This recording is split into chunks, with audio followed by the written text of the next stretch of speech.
Olá, estamos começando mais um Ponto de Vista, a gente sempre ao vivo aqui pela Santa Cecília TV, nesse horário da 1h30 da tarde, não é? O horário que é consagrado como o debate, o horário do debate, da discussão, enfim, né? Debate político e dos assuntos importantes aqui para a cidade, para a região metropolitana, como educação, a saúde, meio ambiente, o transporte, não é? O trânsito, segurança pública, enfim, assuntos diversos que fazem parte do nosso dia a dia. E aqui o espaço sempre importante, sempre aberto democraticamente para o debate também dos temas dos assuntos de interesse nacional, que são muitos no nosso dia a dia agora. O Brasil virou isso, né? Cada curva uma emoção diferente, né? Parece a Fórmula 1, né? Ou a Fórmula Indy, sei lá, né? Que é mais agressiva. Agora em Buenos Aires surgiu essa coisa do peso real. Será possível, né? Vamos fazer uma moeda única para os países da América Latina? Ou é só envolvendo Brasil, Argentina, Uruguai, Paraguai, sei lá, não deu para entender direito. O ministro Paulo Guedes tentou explicar o inexplicável, até porque está todo mundo numa situação difícil. Mas dentre as situações difíceis, né, o Brasil é a 7ª, 8ª economia do mundo. Você fica aí assustado e surpreso, é verdade, né? Com o governo do PT, a gente lembra o Lula e a Dilma comemorando lá, que era a 5ª economia, 6ª economia do planeta, né? Estávamos à frente até do Reino Unido, da Inglaterra, né, mais especificamente. Mas continuamos sendo um dos 10 países onde a economia gira a todo vapor, enfim, embora a coisa esteja difícil aqui. Nós estamos prestes a perder essas posições que angariamos nos últimos 30 anos, aproximadamente, né? Agora, peso real, realmente, é mais uma daquelas novidades que a gente vai demorar muito para entender, não é? Como esse projeto de lei enviado esta semana ao Congresso Nacional, do Presidente da República, que altera uma série de itens, né? Modifica uma série de pontos do Código de Trânsito Brasileiro, que nós vamos aproveitar para destrinchar aqui, ou tentar destrinchar aqui, com os especialistas que vão participar com a gente nesta edição. Lembrando que de segunda a sexta-feira, a gente tem uma reprise, não é? Sempre aqui na Santa Cecília TV, do Ponto de Vista, a partir das 20 horas, 8 da noite, para você poder conferir também. Quem já está conosco é o especialista em trânsito e transporte, ex-presidente da CET, atuou também no Detran durante um bom tempo, o nosso Rogério Knachandinov, e que durante o programa vai tentar explicar aí alguns pontos, se é que ele vai conseguir, não é? Desta polêmica proposta do governo Bolsonaro. Tudo bem, Rogério? Prazer revê-lo. Boa tarde, tudo bem? Boa tarde a todos que nos assistem. Realmente, isso nos pegou um pouco de surpresa, né? Esse anúncio, né, dessas medidas e realmente preocupantes. Nós vamos falar um pouco sobre isso e tentar dissecar o que isso pode trazer para a população brasileira. Muito bem. O Murilo Barleta, que vai participar conosco, né, já está aqui à minha esquerda, está se aprontando aqui, colocando aqui o microfone. Murilo, que é o diretor de transportes da CT, agora já microfonado, né? Prazer recebê-lo. Tudo bem, Murilo? Também vai tentar, ao lado do Rogério, discutir e debater, aprofundar um pouquinho este polêmico projeto do presidente. Tudo bem, Murilo? Tudo bem, Naturão? Chefe, tudo bem? Marcos, tá bom? Como é que vai? Telespectadores da TV Santa Cecília, estamos aqui mais uma vez à disposição do programa, dos ouvintes, para debater os assuntos aí do trânsito e transporte da cidade. Muito bem. E lá na Ponta Marcos Santana, atento sempre aí às redes sociais, as transmissões que fazemos aqui do Ponto de Vista, e a sua participação é sempre muito importante aqui com a gente. Tudo certo por aí, Santana? Tudo certo, boa tarde a todos. Edgar, você comentou aí sobre essa novidade anunciada por Jair Bolsonaro. Mais uma vez, Jair Bolsonaro quer dar soluções simplórias para problemas extremamente complexos. Foi assim com relação à flexibilização do uso de armas de fogo no Brasil, com relação à liberação de agrotóxicos no Brasil. Em apenas 5 meses do governo, ele liberou mais de 160 produtos cancerígenos, tóxicos, proibidos em outros países, e aqui no Brasil ele foi liberado e traz consequências muito graves para outras culturas, como a cultura de vinho e cultura de mel no Brasil. Eu quero cumprimentar você que nos acompanha ao vivo, convidar você a participar também do programa, mandando sua pergunta, crítica, sugestão, pelo Facebook, Ponto de Vista, com Edgar Boturão, ou por e-mail, contato@pontodevista.tv.br. O programa também pode ser acompanhado ao vivo pela internet, santaportal.com.br/tv. As edições anteriores do Ponto de Vista ficam disponíveis na internet também, no nosso canal no YouTube e na nossa página no Facebook. E você que acompanha a reprise às 20 horas, uma boa noite. Pois é, como eu digo sempre, né, o programa ao vivo acaba às 2h30, a reprise começa às 8h. Neste espaço de tempo, você sabe que surgem coisas no Brasil, ou mesmo fora do Brasil, né, que dizem respeito à nossa política econômica ou à política em geral do nosso país, que até Deus duvida, né? Agora foi mais uma, né? Uma pérola nova, eu peguei no meio de uma entrevista do Paulo Guedes, ministro Paulo Guedes, tentando explicar o inexplicável, que isso já vem de longe, não é nenhuma novidade, já vem sendo discutido desde a época do Fernando Henrique Cardoso e tal, não sei o quê. Mas na época do Fernando Henrique Cardoso foi quando se consolidou o Mercosul, né? Sim. A gente teria, em tese, uma força diferente para negociar com os países europeus, com os Estados Unidos, essa coisa toda. Mas a coisa não andou como todo mundo esperava, né? E pode realmente até ter se discutido lá o tal do peso real, ou uma moeda que fosse única aqui para o Mercosul, seja Brasil, Argentina, Uruguai, acho que Paraguai também. O Chile já tem outro tipo de política, prefere negociar diretamente com o bloco europeu, os asiáticos, os Estados Unidos, enfim. Né? A coisa realmente não foi à frente, agora surge essa novidade que realmente é espantosa. Né? É mais uma história para que a gente continue discutindo, para ser debatida, e que, pelo jeito, não vai ajudar em nada a recuperação econômica do país. Né? Como não ajuda em nada, né, a recuperação econômica do país, esse PL aí, projeto de lei, que o presidente levou lá ao Congresso, né, Murilo? Uhum. E que flexibiliza uma série de tópicos e de temas que são, que estão lá devidamente incluídos no Código Brasileiro de Trânsito, no Código de Trânsito Brasileiro, como prefiro. Vamos começar pela polêmica maior, né, que é essa história da cadeirinha. Né? Então, fica esse negócio. A cadeirinha é obrigatória, mas se o motorista não estiver usando, ou a motorista, o pai ou a mãe, não estiver usando e a criança estiver soltando o carro, o motorista não será multado. Que diabo é isso? Na verdade, esse projeto de lei, ele é bem amplo, e o Rogério depois pode explicar também com mais propriedade. Haviam resoluções do CONTRAN, e com o julgamento do Supremo Tribunal Federal alterando, eles tiveram que colocar as resoluções no CTB. E ao migrar as resoluções para o CTB, algumas coisas eles foram dando os pitacos, foram mexendo e foram fazendo algumas coisas que eu particularmente concordo com umas, não discordo de outras, essa da cadeirinha é uma delas. Mas também eu escutei outro dia de uma amiga falando o seguinte: se num país que os pais precisam de uma lei para proteger as suas crianças, alguma coisa está errada. Que devia partir dos próprios pais querer usar um dispositivo para a proteção das crianças e não ter que ser obrigado a fazer. Como foi o cinto de segurança, como foi o capacete, o brasileiro, infelizmente, ele é muito irresponsável no trânsito. Mas nos Estados Unidos existem, por exemplo, Estados Unidos, países europeus, enfim, um amigo meu que até morou na Suécia um tempo, morou nos Estados Unidos também, estava me passando essas informações via Facebook, né? E no programa da Globo News, a Sandra Coutinho, repórter da Globo News, enfim, estava explicando. A criança sai da maternidade, nenê, tá molinho, a gente até tem medo de segurar, né? Obrigatoriamente a mãe tem que colocar na cadeirinha. Porque se não colocar na cadeirinha e levar no colo, na verdade, o sujeito é multado, é parado, pode acontecer, né? De repente ele chega em casa e ninguém o pega, ninguém o vê. Ele é parado e levado direto para a delegacia. Tem alguns dispositivos, não só a cadeirinha, a grosso mas modo, alguma né? coisa exatamente. Rogério, pois não. A história da cadeirinha aí, como é que fica? Pois você citou a questão do cinto de segurança, o capacete. Eu acho que isso vai na mesma linha. Mexer nisso agora, que praticamente já estava entrando na rotina daqueles motoristas que têm filhos até 7 anos de idade, que é a faixa onde esse dispositivo é recomendado, era exigido, ou é exigido ainda, né? Acho que mexer com isso agora é inoportuno, né?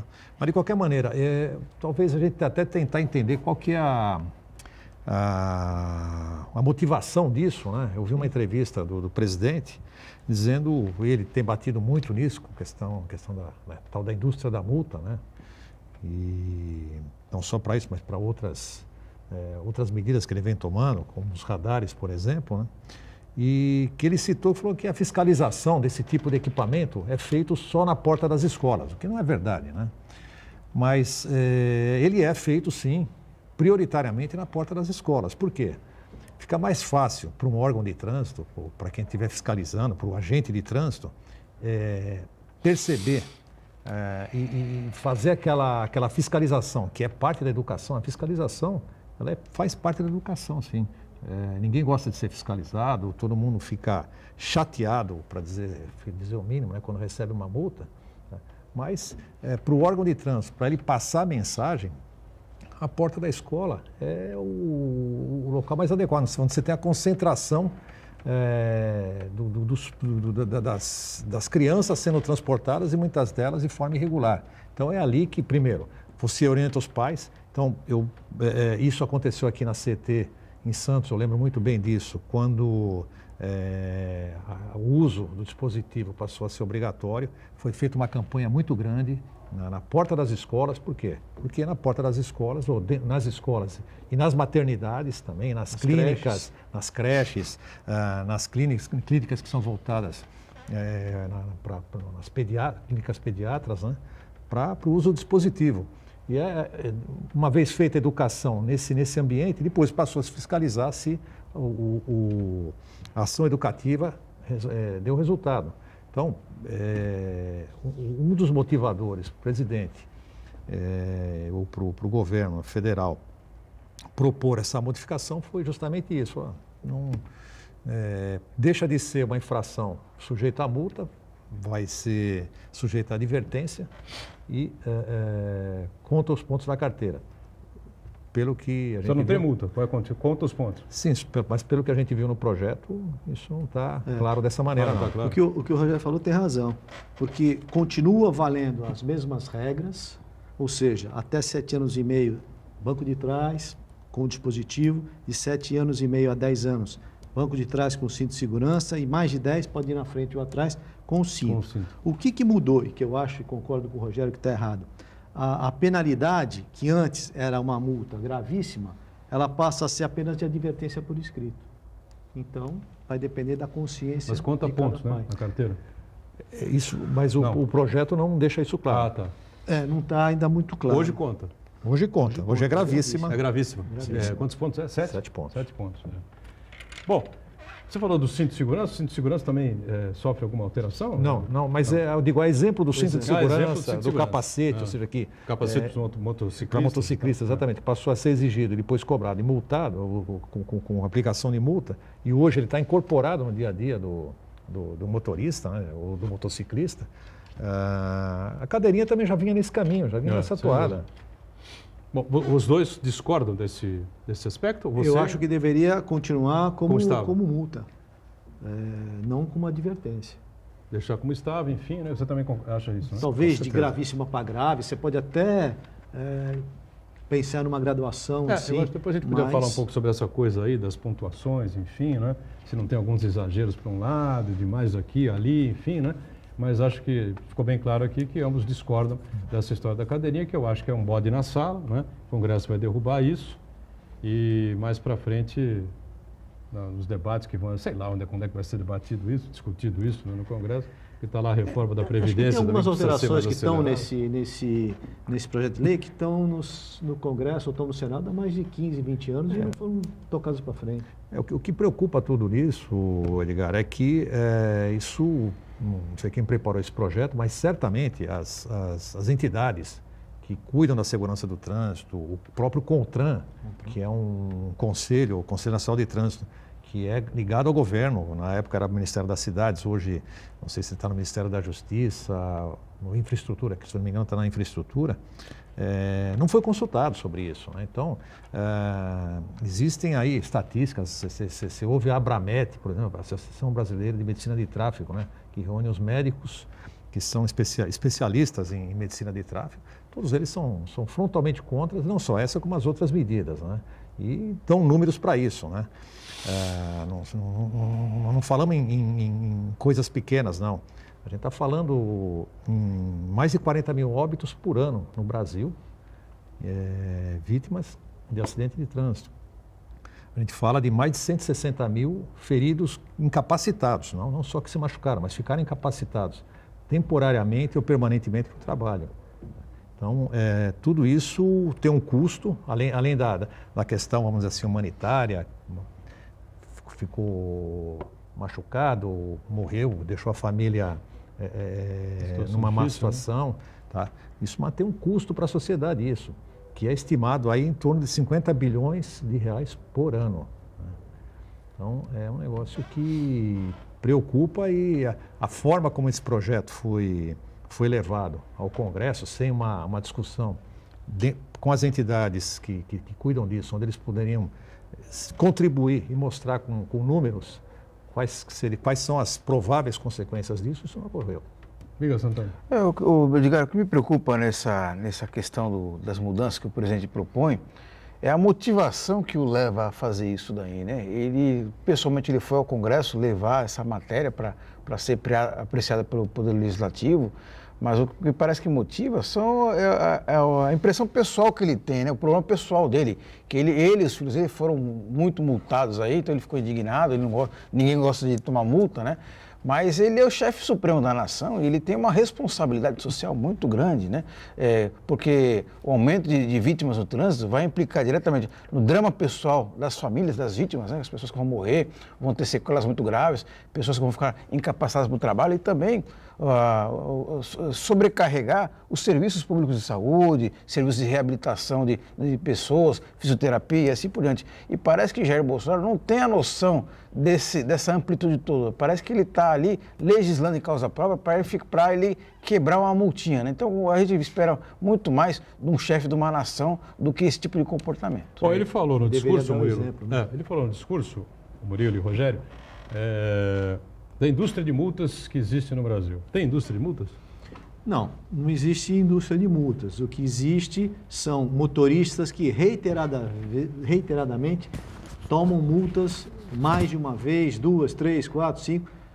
O número de carros multados, por exemplo, em Santos, diminuiu um percentual. E o número de repetições de certos carros mantém-se ou até aumenta.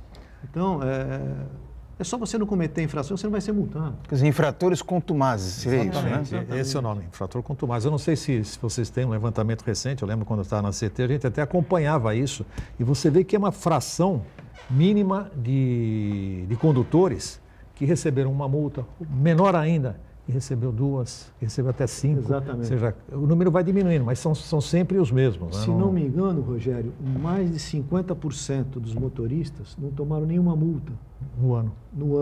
Mais de 50%. Aí você pega quem tomou uma multa, você vai aumentando para 60%, 70%, e você vai chegar naqueles que são multados mais de 3 vezes, está numa faixa aí de 10% a 15%. Eu estou sem os números aqui agora, mas é mais ou menos isso. Depois, se eu puder, alguém me passar aqui, eu repasso.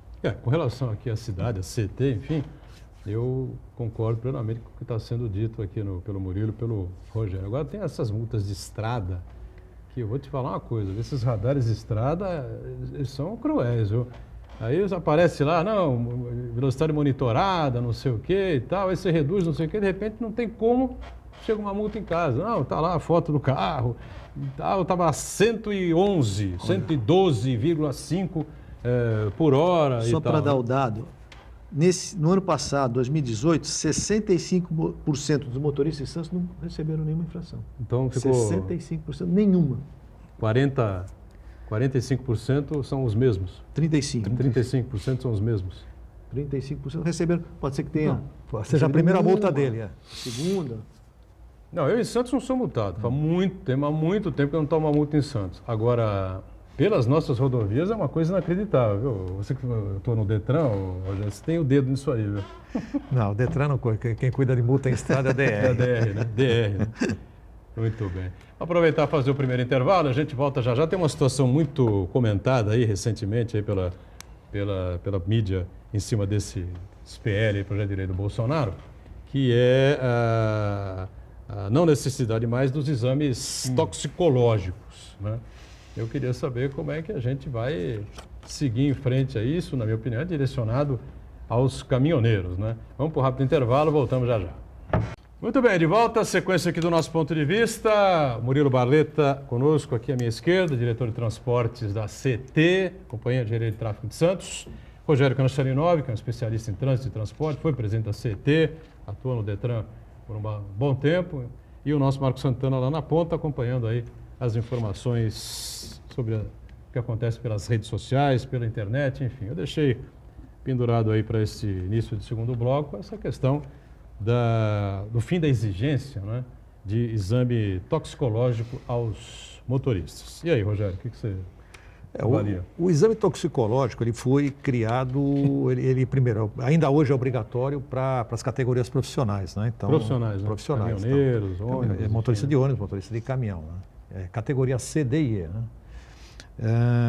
E ele tem, ele deteta o uso de substâncias psicoativas, entorpecentes, nos 3 meses anteriores ao teste, né?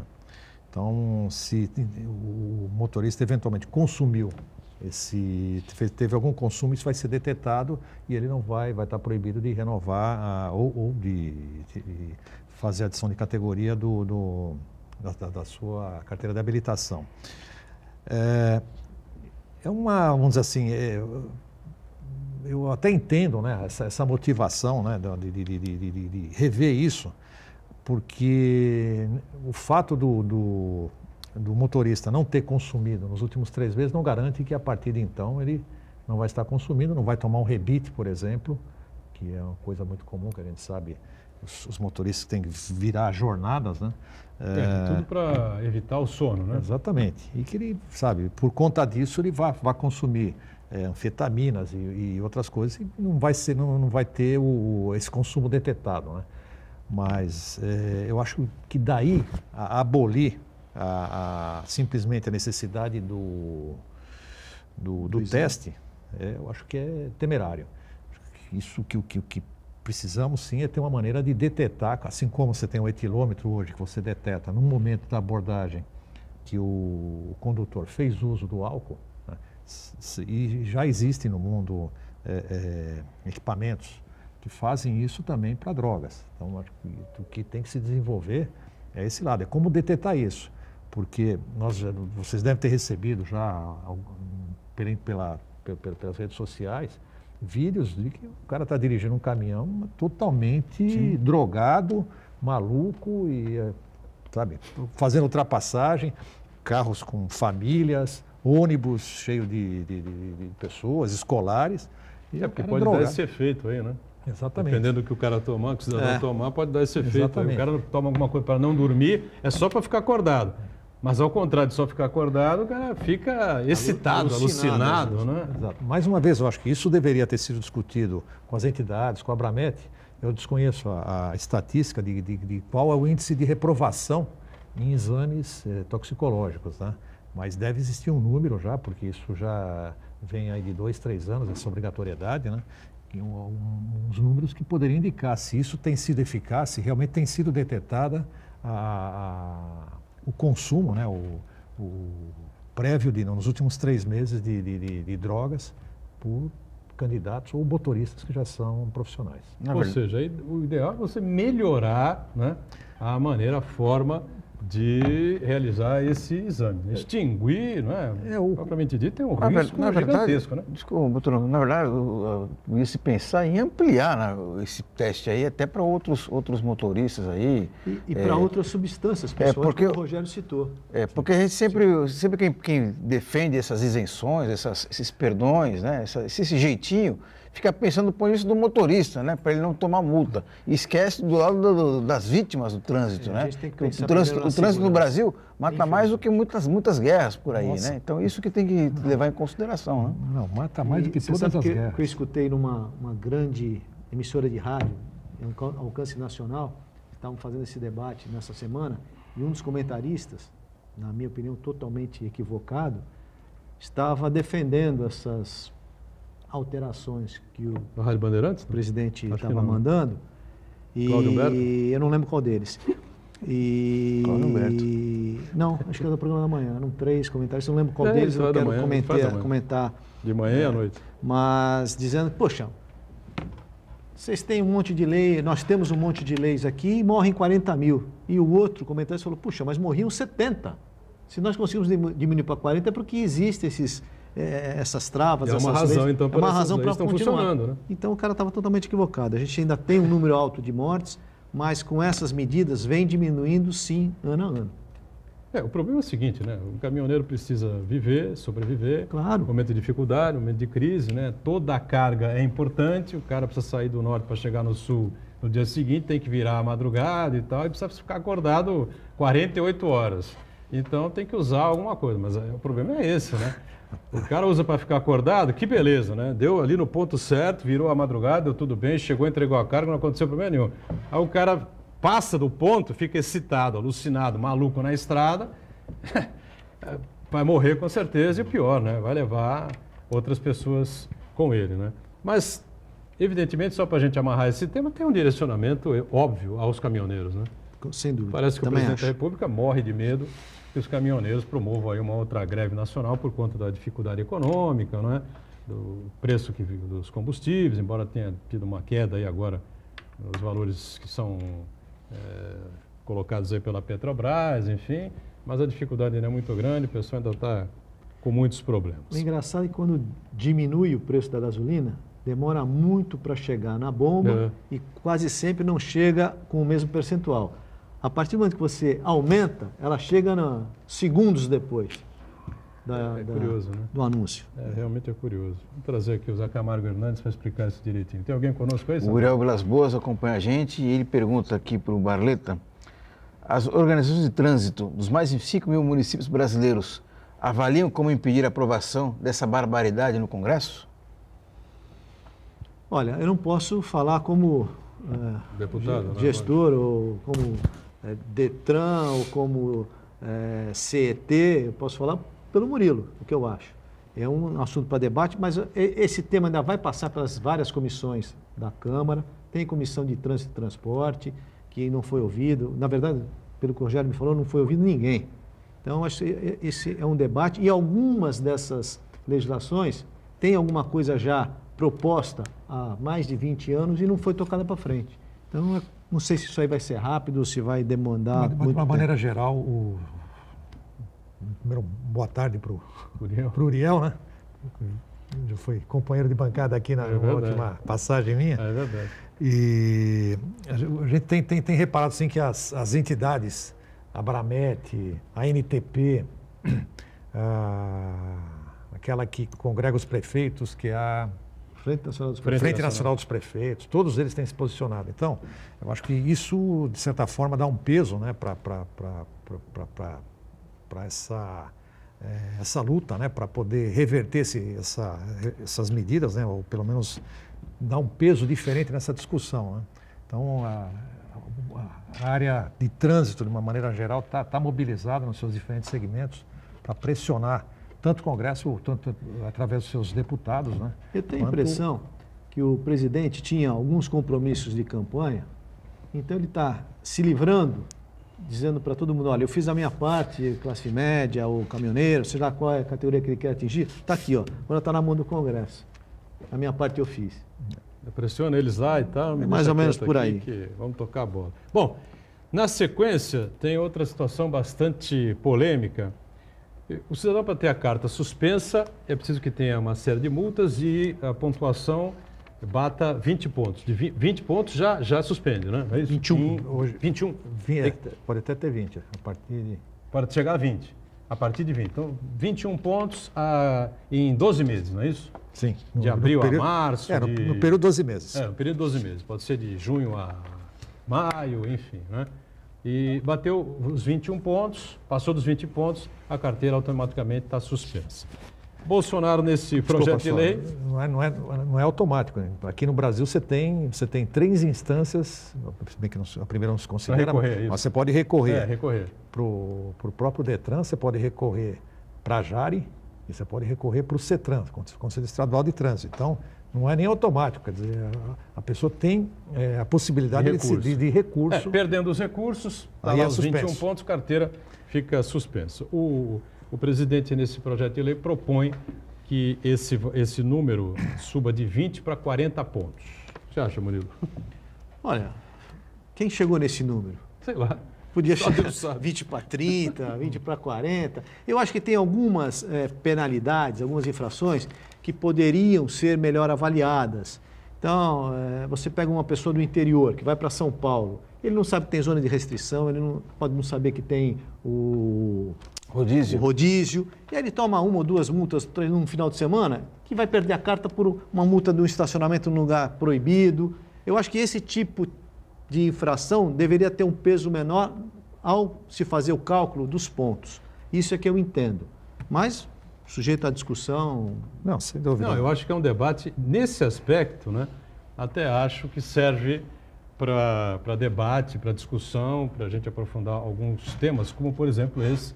E o Murilo colocou bem aí esse aspecto. Não, né? sem dúvida. Até questão de uns 2 anos atrás, o fato, uma das medidas propostas é não ser a viseira do motociclista levantada, não ser mais objeto de multa e sim de advertência. Né?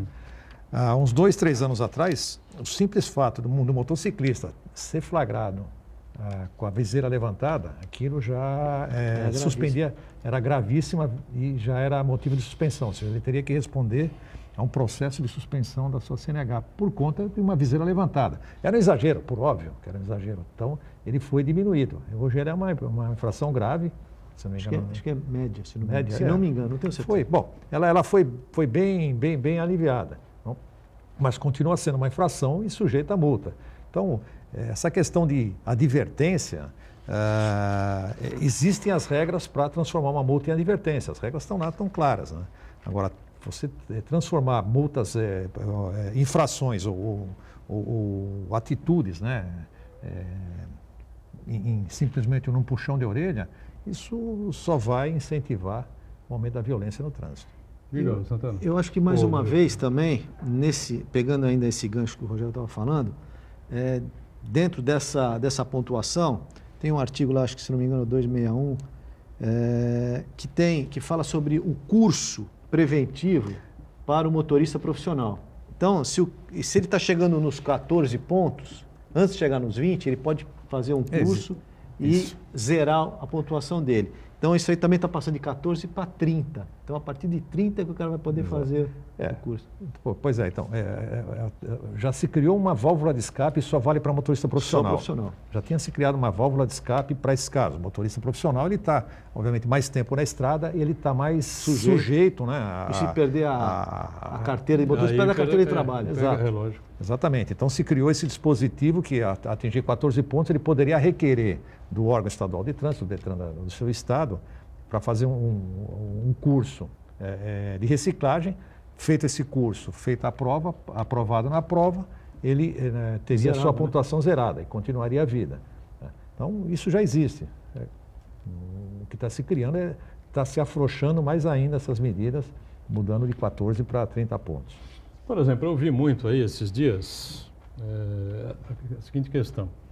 Você passa numa velocidade acima do que o radar permite. Vai, né? Uma cidade normalmente, né? Não é estado. Cidade, você passa, o radar está lá 50, você passou a 57, 58. 57 você não é multado, Não é multado? porque você tem 7 km de tolerância. 58. Então, se você for multado numa via 50 por hora, é porque você estava 58 para cima. 58, 59, vai. Passou ali, 58, 59, enfim, tudo bem. É um aí foi cálculo, multado. faz uma média. Faz uma média, Faz é uma multado. média. Aí o cara que passa a 90, por exemplo, né?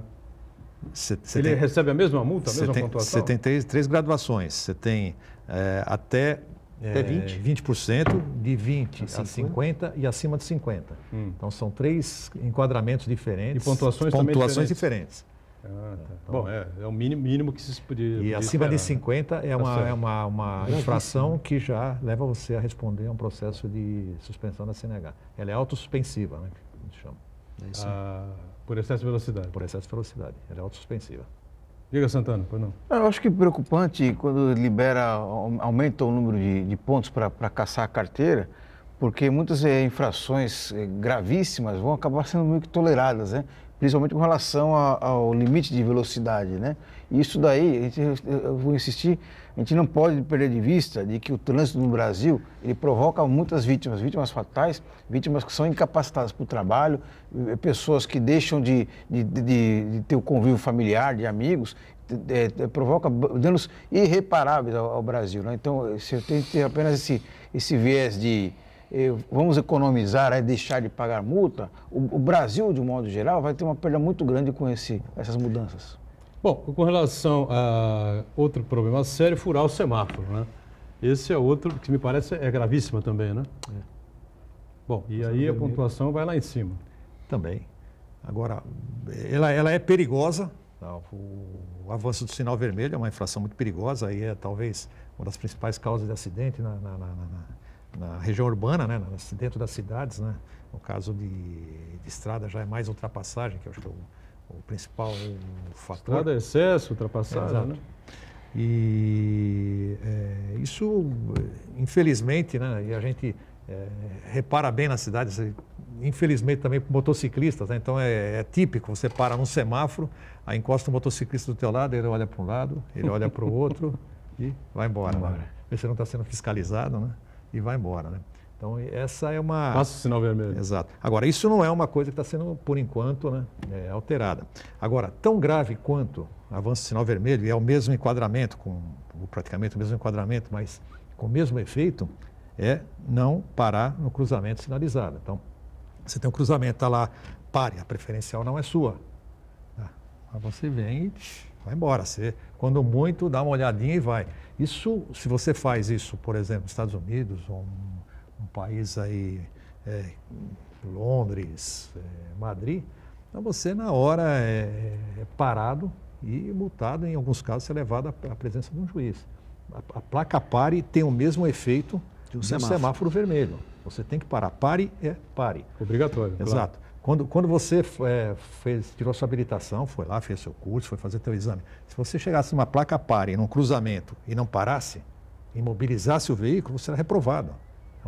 É uma falta que reprova. Você teria que fazer um novo exame. Por que depois que você saiu da autoescola, você pegou a tua carteira de habilitação na mão, você não precisa mais seguir regra de trânsito? Aqui é lei de trânsito. Então, pare significa o quê? Pare. Pare é pare. Exato. Não é avance, pode, quem sabe, pensar e tal. Não, tem muita multa por causa disso. Tem gente que passa reto em rotatória. O cara queima a rotatória, passa no meio. Eu já vi muitas vezes esse tipo de coisa, né? Rotatória, na verdade, para a gente roda, explicar... roda e cai na falta de educação. Mas para a gente explicar a rotatória, né?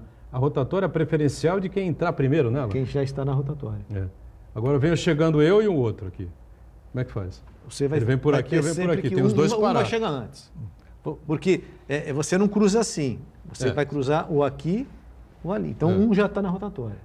Você, certamente, eu sei que você daria passagem para o outro. Eu daria, claro. Faço isso, por favor, passe. Habitualmente, né? E a outra pessoa agradeceria e eu faço a chamada direção defensiva. É isso aí. Agora, por furar sinal, tem muita multa aí na cidade, não? Olha, nós temos alguns radares de semáforo e temos os agentes e os policiais militares que estão aí rodando na cidade e, ao verificar uma infração dessa, fazem o auto de infração. Um break mais, voltamos já com a sequência do ponto de vista, em instantes. Muito bem, debate sobre a proposta do presidente Jair Bolsonaro, com modificações no Código de Trânsito brasileiro, né? E a gente fazendo aí uma discussão, um debate aí nos tópicos aí que saltam mais aos olhos, né? Dessas mudanças que ele pretende. Eu acho que dessas mudanças pouquíssimas serão aprovadas no Congresso, a da cadeirinha jamais será aprovada, evidentemente. Essa do exame toxicológico também acho que não vai prosperar, enfim, na não exigência do exame toxicológico não prosperar. E a validade da CNH, não é? É de 5 anos, nunca né? diga nunca e nem jamais em relação ao nosso Congresso. No Brasil não se pode dizer. Fantástico. É verdade. Mas eu acho que não vai acontecer, né? A da cadeirinha não vai prosperar. É a tal do bode na sala, enfim. Pode ser. E faz parte dessa proposta também aumentar, não é, de 5 para 10 anos a validade da CNH, Carteira Nacional de Habilitação. Você acha Razoável, Murilo? Olha, eu até acho razoável para uma certa faixa etária. É, claro. Até 65 anos, Não é muito, não? tudo bem, de 5 em 5 anos, virar para 10, pode ser. Agora, acima disso, eu acho que começa a ter que ter um pouquinho mais de controle. Porque hoje a nossa expectativa de vida subiu bastante, graças a Deus, e a gente tem muitos motoristas acima de 80 anos guiando. Tem. Então, eu acho que aí não dá para ser de 10 em 10 anos. Aí tem que ser, talvez, 2 em 2. de 10 em 10, depois de 5 em 5, 3 em 3, em algumas faixas etárias, de repente até anualmente. Hoje é assim? Alguma faixa etária sim, anual? Anual não. Na verdade, a duração, a validade da CNH depende do médico que te examinou. Então, por exemplo, hoje o normal é 5 anos até 65, a partir de 65, 3 anos de validade. Agora, se o médico durante o exame, na tua renovação, entender que você tem alguma doença que pode evoluir, Glaucoma, talvez? diabetes, alguma coisa assim, Catarata. ele pode reduzir o prazo. Mexa com o sistema motor, né? Da Exato, pessoa. ele pode reduzir o prazo para que você tenha que retornar num tempo mais curto para ser reavaliado. Então, isso já existe. A catarata, na verdade, segundo todos os oftalmos que eu tive a oportunidade de frequentar e de entrevistar, todo ser humano, homem ou mulher, terá catarata um dia, né? Acima de 65 anos, você pode se preparar, porque ela vai começar a incomodar um pouquinho e tal, não sei o que, talvez seja até 67, 68. E como diz o Murilo, está todo mundo dirigindo até 80, 85 anos, enfim, né? Hoje em dia, o cara vai ter que fazer a cirurgia, pelo menos, para Nós poder se tivemos manter recentemente ativo. um exemplo Agora, de um senhor que caiu na balsa de idade. Foi, e é tal. verdade. Então, agora tem um dado preocupante, né? Eu estive lendo outro dia um dado da Abramet, um relatório da Abramet, Associação Brasileira de Medicina de Tráfego.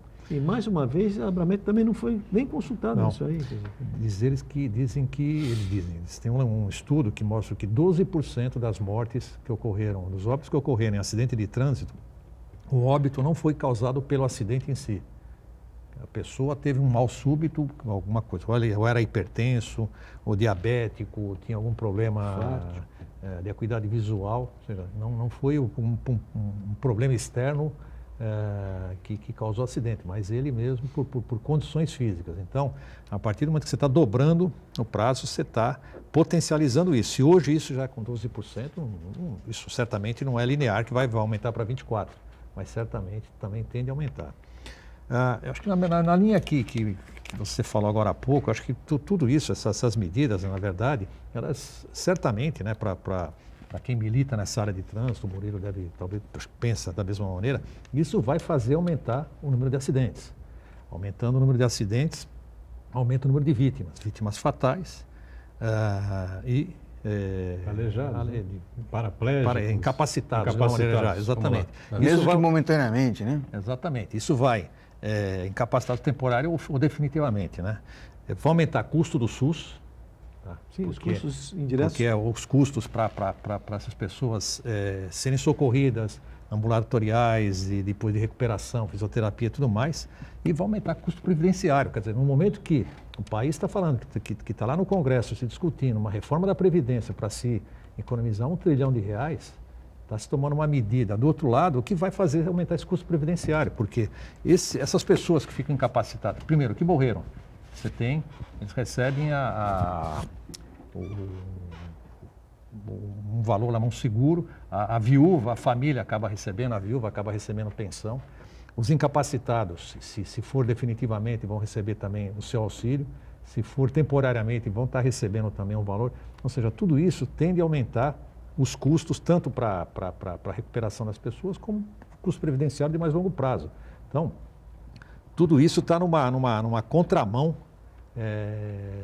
do que o próprio governo está lutando hoje, né? E as empresas também, a empresa privada, a partir do momento que o empregado dela ela tem um acidente de trabalho, ou morre, ou fica incapacitado temporariamente ou permanentemente, ela vai ter que contratar outro funcionário, vai ter que qualificar, vai ter, até ele se adequar à rotina da empresa, tem um prejuízo muito grande também. Então, quer dizer, essa proposta do Jair Bolsonaro, ela não afeta diretamente só apenas ali a questão da multa, mas tem uma série de outras implicações que vai até implicar no custo do Brasil, né? na produtividade da economia brasileira de um modo geral. Tem uma outra medida também que ele está colocando, que diz respeito, inclusive, à preparação do motorista, que ele está tirando a obrigatoriedade de aula noturna. E eu acho que não só aula noturna, mas tinha que ter aula com chuva, aula em acrílico. E aí você tem aquele simulador. O simulador, de certa maneira...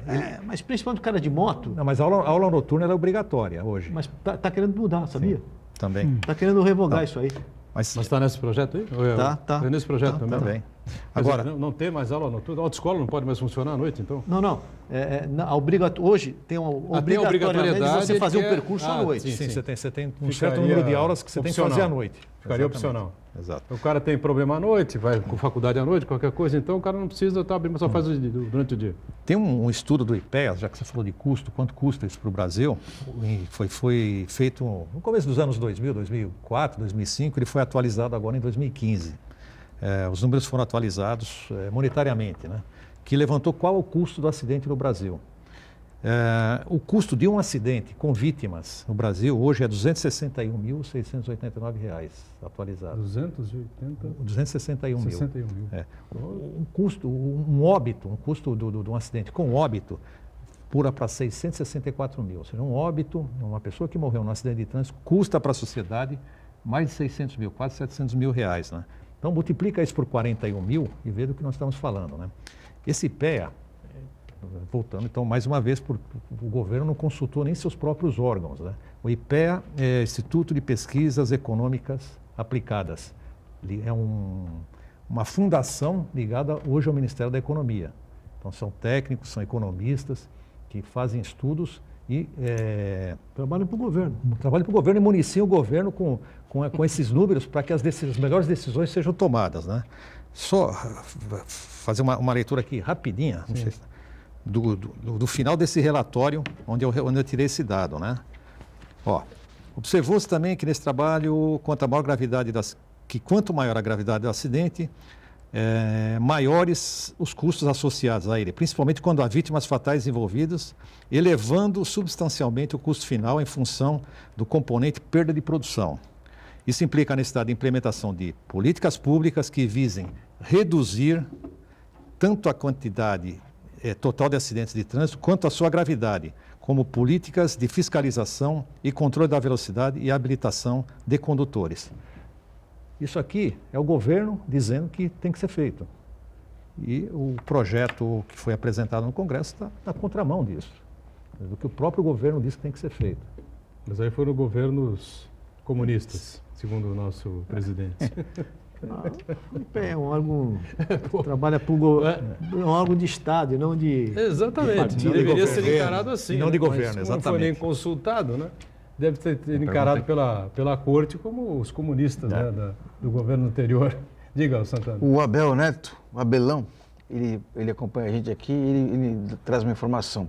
Na rotatória, quando dois veículos chegam juntos, a preferência é de quem vem à direita. É isso mesmo, Murilo Barleta? Não. Não é isso, não. Não é de quem chega primeiro na rotatória. A direita é cruzamento sem rotatória, sem sinalização, então a preferência é de quem vem à direita. Então você está chegando num cruzamento, não tem rotatória, se você vê um carro à sua direita, você tem que parar. A preferência é de quem vem à direita, se não tiver placa de pare. Se não tiver se não tiver placa de pare. O cara tiver à tua esquerda, tem que parar para você seguir. Quem está na direita tem a preferência. Bom, qualquer coisa, melhor dar uma buzinada. Falar, a preferência diminua, sempre. Diminua então, sempre. A lógica, então, de se dois carros chegarem na rotatória no mesmo momento, é que os dois simultaneamente vão conseguir entrar na rotatória. Seria isso? É que pela característica geométrica da rotatória, alguém vai chegar antes. É difícil explicar sem um desenho, sem uma figura. Mas se você notar, você não chega os dois juntos. Alguém já está na rotatória. A rotatória em si, ela já obriga você à redução, né? Quer dizer, você já reduz obrigatoriamente por conta da manobra que você precisa fazer. Então, nessa redução, você já propicia maior segurança, visibilidade, verificar se tem alguém se aproximando do cruzamento ou não, né? Então, eu acho que essa discussão pode ser eterna, né? De quem é a preferência. Mas eu acho que... o melhor mesmo é dar passagem. Dá uma paradinha, dá uma passagem, deixa o outro passar. 10 segundos vai fazer diferença. Não faz. A não ser que seja com uma dor de barriga danada ou sob efeito aí de qualquer estimulante daqueles perigosos, né? Ô Murilo Barleta, a gente discute muito aqui, debate muito, o Rogério também passou por essa coisa, né? Essa questão polêmica, difícil, solução, que é a travessia de balsas entre Santos e Guarujá. Isso, evidentemente, gera um problema danado para o trânsito lá na ponta da praia, enfim, a gente vê lá os fiscais da CET quase que diariamente, acho que diariamente, né? Se degladiando. Se degladiando, postados lá, enfim, são xingados pelos motoristas, aquela coisa toda. Tem que entrar no canal 7, senão segue para a balsa, aquela situação toda de extrema dificuldade. A situação veio piorando nos últimos tempos, agora o governador João Dória enviou à Assembleia Legislativa um projeto de lei para extinguir a Dersa, né? A Dersa que foi aí, vou dizer vítima, porque a empresa não é vítima, evidentemente, mas foi o palco aí de uma série de escândalos envolvendo aí algumas figuras. Teve o presidente preso, o diretor Paulo Preto lá, diz a mídia toda aí, a mídia em geral diz que ele é muito ligado ao ex-governador, ex-senador José Serra, enfim, né? Para nós acho que não faz diferença, vai extinguir a Dersa, não vai extinguir a Dersa, tanto fez como tanto faz. O que interessa aqui para nós, né, para santistas e guarujaenses, né, é que a coisa funcione melhor, né, Murilo? Sim. Na verdade, a Dersa já vem apresentando falhas no seu sistema de operação há algum tempo. Muito tempo. Houve algumas agravantes, por exemplo, aquele navio que bateu numa balsa e num dos atracadores do lado do Guarujá, então diminuiu um pouquinho a capacidade, mas todas as vezes que a Dersa trabalhou com uma capacidade média de balsas, no mínimo 5 ou 6, não estou nem dizendo quando ela tinha 7, 8, mas 5, 6, não houve tantos problemas do lado de Santos, pelo menos. E os poucos problemas que acontecem é quando ela trabalha, que nem essa semana, que parece que tinha 1 ou 2 balsas só funcionando. Aí não tem caixa de via que dê sustentação para essas filas. Aí a gente acaba tendo problema. Nós já fizemos um paliativo, um estudo junto com a Dersa no ano passado. Nós mudamos a entrada daqueles carros que tinham a preferencial, seja por idade ou hora marcada. Tiramos da praça ali do Mercado do Peixe, ele entra um pouquinho antes naquele finalzinho da avenida que vai dar na praia, que tinham 2 mãos, nós tiramos uma para fazer só acesso por ali. Então, antigamente, nós tínhamos uma capacidade para 8 carros nesse espaço. Com essa obra que nós fizemos, passou a ter um espaço para 45. Né? Melhorou muito. Melhorou muito. E quase 6 vezes mais. E com a proposta do futuro, em torno ali da região da balsa, com as obras que estão acontecendo, uma nova entrada e saída do sistema de balsas, nós vamos ter, com a faixa de pista da praia, do lado do mar, que nós, a partir do canal 7, interditamos, fica só sendo fila de balsa, nós vamos ter vagas aí para 129 carros. Pô, sem dúvida nenhuma, é uma melhora bastante significativa. Pois não? Ô, Rogério, a gente está percebendo, pelo menos, até quem não gosta do governador João Dória, a gente está percebendo uma disposição dele de resolver essa questão da travessia das balsas aí. Ele acredita que a privatização do serviço vai permitir maior eficiência, mais conforto, mais segurança, mais agilidade ao serviço. E também ele admitiu também que a continuidade daquele projeto da Ecovias, na ligação seca entre Santos e Guarujá, ligando a Anchieta ali até a Piaçaguera, né? Mas eu queria saber de você que anda por entre os profissionais, os especialistas da área de mobilidade, de trânsito, se a gente pode vislumbrar que aquele projeto da ligação seca entre Santos e Guarujá, o túnel ou ponte, ele possa ser ressuscitado ainda na gestão do João Dória. Olha, foi bem polêmico, porque desde a época da primeira proposta de ponte ainda pelo governador José Serra, né? Mas eu acredito que o que vai vingar mesmo é a ligação seca feita na entrada da cidade. Tá? Ecovias, né? Com fins portuários. Eu acho que você trazer para dentro da cidade o trânsito portuário, caminhões é temerário. Tá? Então, existem estudos aí que mostram que o impacto seria mínimo, mas eu acho que o melhor é evitar que o caminhão entre na cidade, já faz a distribuição dele para a margem direita ou margem esquerda e tira esse impacto e resolve a entrada de Santos também, que agora já vai ficar bem melhor, né, com as intervenções todas que estão sendo feitas.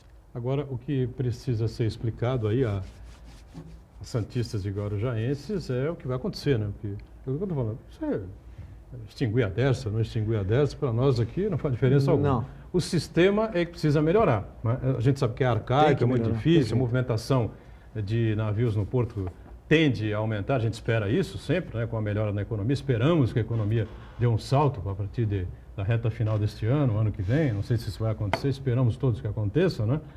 É muito difícil a questão da travessia por esse aspecto, a ligação seca seria fundamental há anos e muitos anos para trás, né? Mas já que não aconteceu, então não sei se o Estado pode assumir. Veja bem. O Rogério não acredita nisso. Turão, eu acho que vai sair, tem que sair, não tem mais jeito, nós temos que sair.